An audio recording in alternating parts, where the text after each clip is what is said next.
Il y a de l'agitation dans la salle du conseil de Mouilleron en Paré.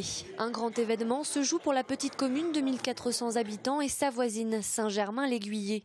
Elles officialisent leur mariage et à la fin de la soirée, elles ne formeront plus qu'une, Mouilleron-Saint-Germain. En coulisses, les deux maires se préparent et voient l'aboutissement d'une longue année de travail. Je me sens quand même pas mal soulagé ce soir. C'est un travail qui dure depuis plusieurs années. Et c'est vrai que la dernière année, parce qu'on a commencé vraiment à mettre en place le dossier de la commune nouvelle il y a un an, et c'est vrai que c'est un travail très intense, c'est soulagé que ça se termine. Et cette union ne vient que conforter un rapprochement qui existe depuis de nombreuses années. Les deux communes, séparées seulement par 1 kilomètre entre les deux centres-bourgs, mutualisaient déjà les services, les associations.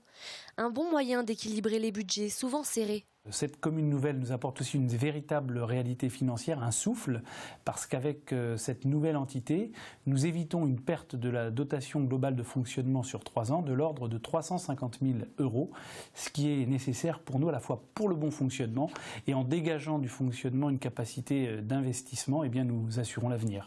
Un avenir qui se décidera désormais à 26, dont 11 élus de Saint-Germain-l'Aiguillé et 15 de Mouilleron en Paré. Et à l'occasion du premier conseil, le nouveau maire et ses adjoints ont été élus. Sans surprise, Valentin Josse a été choisi. Au nom du conseil municipal, l'écharpe de maire à M. Valentin Josse. Je pense que l'union fait la force, comme on dit.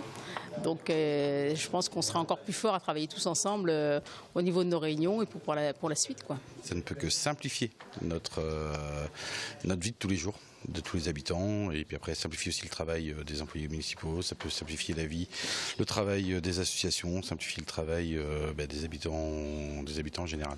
Même si la commune s'appellera désormais Mouilleron-Saint-Germain, les habitants des deux anciennes communes garderont leur identité propre.